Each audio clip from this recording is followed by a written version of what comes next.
Okay, here we are out here in the mouth of Oak River Inlet. Beautiful Desolation Sound is over to our right here. The beautiful mountains there and glaciers up on the up on the north side there. Beautiful place for harvesting butter clams and lingcod and rockcod. Beautiful scenery up there. The deepest waters in British Columbia are there. It's a pristine place for commercial fishermen to go out and harvest their catch of prawns every year. We also utilize the area for sustenance. But up and around that corner in the same area we have Prieto Haven. People used to go there actually as a fishing and gathering camp as well, and stay there for days on end and make their way back into here, which Oak River was probably home at the time, our Grace Harbor. Over to your northeast side here we have Squirrel Cove. Up in the inlet where we'll be going was a corridor by canoe for our people many years ago, and still is today. We have a reserve over on the left as we enter, which is Grace Harbor. It was one of the many last settlements that we had there where we'd actually harvest clams and stay there, preserve our food. Then from there we'd go into Oak River following the different runs of salmon in Theodosia. We'd had summer run chum there, so our people stayed there pretty well mostly the longest, where they had smokehouses built and a medicine man that stayed there and a small little community where they'd harvest fish there again for months on end until the weather became too cold, but it was too cold to stay. They'd move up into Oak River area where we have another river which has a beautiful run of chum salmon and coho in. The last people to inhabit the area there were the McGees. Agnes McGee and her grandchildren stayed there, and they're the last people I basically saw in a fish camp where they'd go out there and harvest the food and live off of the land. During the time that I was working with a mariculture plant, which we owned in Oak River Inlet there as well, we'd basically take the product we'd have on our leases that we now own today and market those product to different areas in around BC and out of the country to gain revenue for the Slam and Indian Band.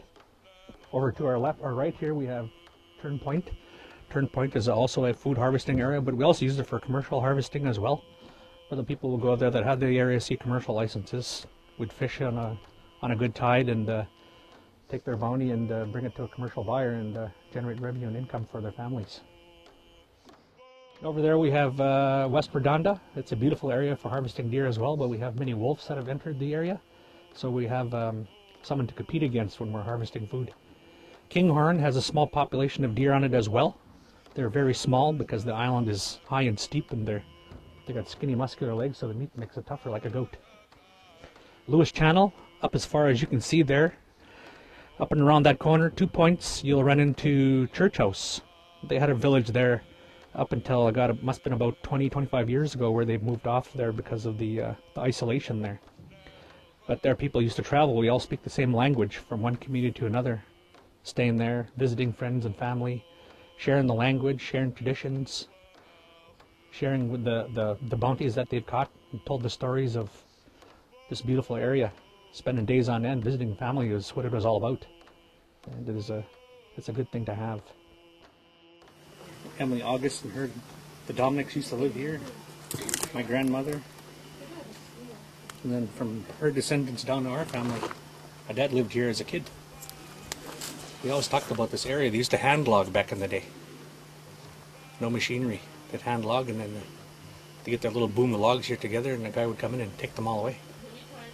That's how they made a living, to buy their flour and their sugar and the macaroni and the rice, and trade with other things, traditional foods, with other neighboring communities not too far from here. So it was like a payday for them to barter and trade. Doing interesting things, different things to taste. Yeah, Roy mentioned some good stories here about the reserve here back in the day. But today we're living and breathing the issues in and around environmental issues. With the logging here that's taken place, the land is becoming barren. The trees have been cut and extracted by private property owners, not having too much concern in regards to the environmental issues that they're leaving behind. They're leaving basically log jams in the river, detouring water from its natural course into the woods, where fish basically go on a high water flow to spawn their eggs, and then those little side creeks that are created by the log jams dry up. Therefore, diluting the population of salmon. Slyman actually has been instrumental in negotiating with Brookfield Power up here, who owns the water license in the Theodosia watershed.